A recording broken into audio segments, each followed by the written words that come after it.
అసలు ఉన్నట్లుండి ఇప్పుడు బన్నీ మేఘ బంధం ఎందుకు వివాదానికి గురైంది? నిజానికి బన్నీ తప్పుగా మాట్లాడింది లేదు. తనకి నచ్చితే ఎక్కడికైనా వస్తా, ఎంతవరకైనా వస్తా అన్నాడు. అదేమీ పెద్ద తప్పిదం కాదు. నమ్మిన వారి కోసం నిలబడకపోతే ఇంకా బతికేందుకు, స్నేహం ఎందుకు? దగ్గుబాటి వెంకటేష్ కుటుంబం వారి బంధువుల కోసం ఎన్నికల ప్రచారం సాగించలేదా?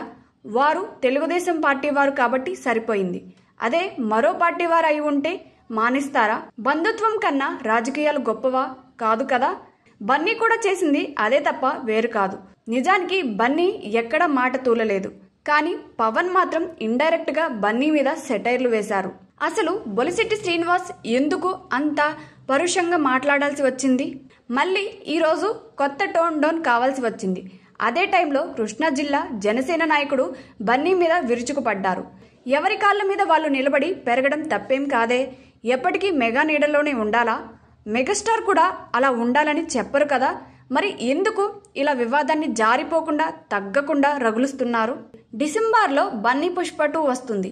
అదే నెలలో 2 వారాల గ్యాప్తో రామ్ చరణ్ గేమ్ చేంజర్ వస్తుంది.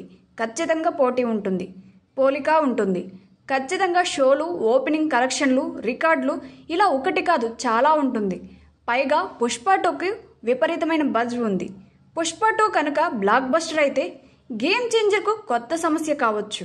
అందువల్ల ఏదో జరిగిపోతుంది. దీనివల్ల పుష్ప 2కు ఇబ్బంది అవుతుంది.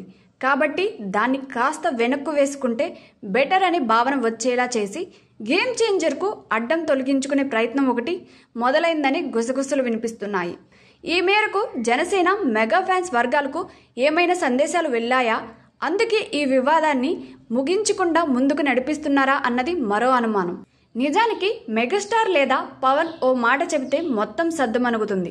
కానీ అలా జరగడం లేదు. పైగా ఇటు బన్నీ, అటు మెగాస్టార్, మరోవైపు పవన్ కళ్యాణ్ చుట్టూ ఉన్న వారంతా ఇంటర్లింక్డ్నే. బన్నీవాస్ జనసేన ప్రచారం విభాగంలో కీలకంగా ఉన్నారు. బన్నీవాస్ని బన్నీకి అత్యంత సన్నిహితుడు. అల్లు అరవింద్కు మెగాస్టార్కు ఉన్న బంధుత్వం తెలిసిందే. మరి వారంతా ఎందుకు మౌనంగా ఉన్నారు? బొలిశెట్టిని పవన్ వారించారు లేదా ఏదో ఒకటి ఆదేశాలు ఇచ్చారు అని ఎక్కడా ఫీలర్ లేదు. మెగా ఫ్యాన్స్కు మెగాస్టార్ టీం నుంచి ఆదేశాలు వెళ్ళాయి. మౌనంగా ఉండమని అనే ఫీలర్ లేదు. మొత్తానికి ఏదో జరుగుతుంది. అది ఎప్పుడో ఒకసారి బయటకు వస్తుంది. అంతవరకు ఒలింపిక్స్ టార్చ్ను 1 by 1 అందుకున్నట్లు ఈ వివాదాన్ని ఇలా రగులుస్తూ ఉంటారు.